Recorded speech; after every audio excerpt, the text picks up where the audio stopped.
Être இருக்கிறேன். இன்னைக்கு வந்து ஒரு கிராமர் வீடியோ நான் சந்திக்கிறேன். இந்த வீடியோவில் வந்து en train de, அதாவது ஒரு விஷயம் வந்து செய்து கொண்டு இருக்கிறத தான் வந்து en train de என்று சொல்லுவோம். சரி, முதல்ல வந்து நான் உங்களுக்கு இதை ப்ரொனன்சியேஷன் பண்ணி காட்டுறேன். En train de. நீங்க மிஷன் சொல்லுங்க.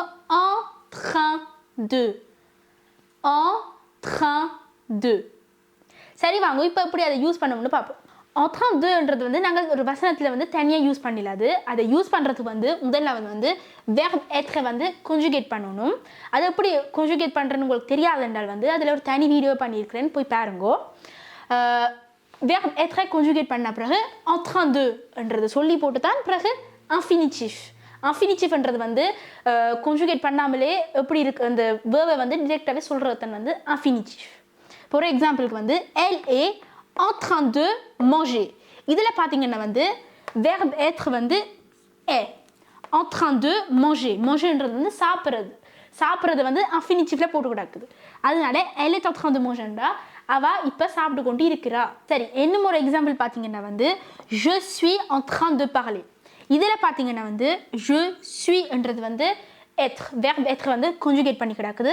en train de parler-ன்றது கதைக்கிறது வந்து infinitifல போட்டு கிடக்குது. infinitifன்றது நான் உங்களுக்கு திருப்பி சொல்கிறேன். ஒரு verb வந்து conjugate பண்ணாமல் டிரெக்டாகவே சொல்கிறது தான் வந்து infinitifன்னு சொல்லுவோம். இதில் வந்து parler-ன்றது வந்து கதைக்கிறது தான் infinitifல சொல்கிறாங்க. இப்போ je suis en train de parler-ன்றது வந்து நான் கதைச்சு கொண்டு இருக்கிறேன்.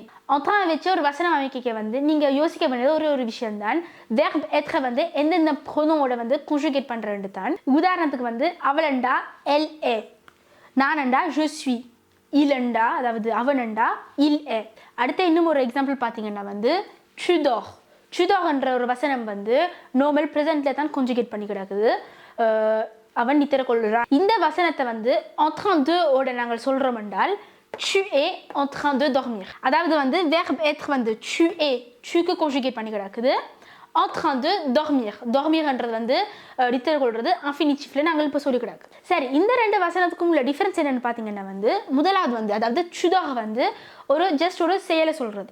ரெண்டாவது tu es en train de dormir-ன்றது வந்து ஒரு செயலை வந்து வலியுறுத்தி சொல்கிறது, அதாவது கூட இம்பார்ட்டன்ஸ் கொடுத்து சொல்கிறதுக்கு வந்து en train de-ன்றதை யூஸ் பண்ணுவோம். tu es en train de dormir. அடுத்தது என்னன்னு பார்த்தீங்கன்னா வந்து tu fais quoi-ன்றது வந்து ஒரு காமனான கேள்வி, அதாவது நீ என்ன செய்கிறாய். இந்த கேள்விக்கு வந்து நாங்கள் எப்பவுமே வந்து en train de-ஓட வந்து ஆன்சர் பண்ணலாம். இப்போ ஒரு உதாரணத்துக்கு இந்த கேள்வி என்னட்ட கேட்கப்பட்டால் je suis en train de parler, அதாவது நான் இப்போ கதைச்சு கொண்டு இருக்கிறேன். இந்த கேள்வி உங்கள்கிட்ட கேட்கப்பட்டால் vous êtes en train de regarder ma vidéo, அதாவது நீங்க இந்த வீடியோ பார்த்து கொண்டு இருக்கிறீங்க. இப்போ இன்னும் ஒரு உதாரணத்துல வந்து ஒரு ஆக்கள் வந்து நீங்க விளையாடி கொண்டு இருக்கிறீர்களா என்று கேட்டால் வந்து ஒன்றில் oui ஒன்றில் நோன்னு தான் நீங்க ஆன்சர் பண்ணலாம். oui-ன்றதை நீங்க ஆன்சர் பண்ண போறீங்கடா oui on est en train de jouer, இல்லாட்டி je suis en train de jouer என்று சொல்லலாம். ஆனா இதே எதிர்மறையா நீங்கள் non நான் விளையாடலையேண்டா non on n'est pas en train de jouer. இதில் வந்து n'est pas வரும். இல்லாட்டி நானண்டா non je ne suis pas en train de jouer என்று வரும். இப்போ en train de வந்து எப்படி எதிர்மறையாக யூஸ் பண்ணுவோம் என்றால் ne pas வந்து ஆட் பண்ணுறது, அதாவது conjugate பண்ண verb être-க்கு முன்னாலேயும் பின்னாலேயும் ஆட் பண்ணுறது, ne pas-வே ஆட் பண்ணுறது. இப்போ திருப்பி நான் உங்களுக்கு அப்போது சொன்ன உதாரணத்தை திருப்பி நான் உங்களுக்கு சொல்கிறேன். on n'est pas en train de jouer. இதில் ne verb être-க்கு முன்னாலேயும் pas verb être-க்கு பின்னாலேயும் வருது. வேறொரு விஷயம் இந்த வசனத்தை பார்த்தீங்கன்னா வந்து n apostrophe வருது என்றால் இதில் வந்து வந்து ஒரு voyelle, அதனால n apostrophe. இப்போ வேற ஒரு உதாரணத்தில் je ne suis, அதாவது suis வந்து முன்னுக்கு voyelle வரையில, அதனால je ne suis pas en train de jouer என்று வரும். கடைசியாக இன்னும் உங்களுக்கு தெளிவாகிறதுக்குரிய இன்னும் ஒரு எக்ஸாம்பிள் வந்து vous travaillez. இதை வந்து நீங்கள் en train de-ஓட எழுத போறீங்கன்னா வந்து vous êtes, அதாவது être verbe வந்து vous-ஓட conjugate பண்ணி கிடக்குது, en train de ஆட் பண்ணி கிடக்குது, travailler இதை அப்படியே infinitifல போட்டிருக்குது travailler. இப்போ en train de வச்சு எப்படி ஒரு வசனம் அமைக்கிறேன்னு உங்களுக்கு தெளிவாக விளங்கி இருக்கும்.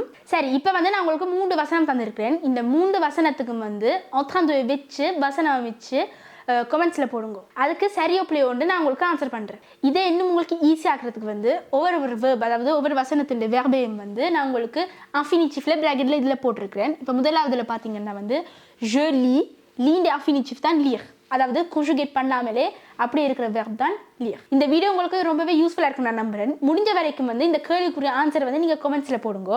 அதை விட்டு உங்களுக்கு இந்த வீடியோ ரொம்ப பிடிச்சிருங்க நம்புறேன். நீங்கள் மறக்காம லைக் பண்ணி ஷேர் பண்ணி கமெண்ட்டும் போடுங்க. என் யூடியூப் சேனல் நீங்கள் சப்ஸ்கிரைப் பண்ணி என் இன்ஸ்டா ஃபேஸ்புக்கையும் ஃபாலோ பண்ணுங்க. நன்றி.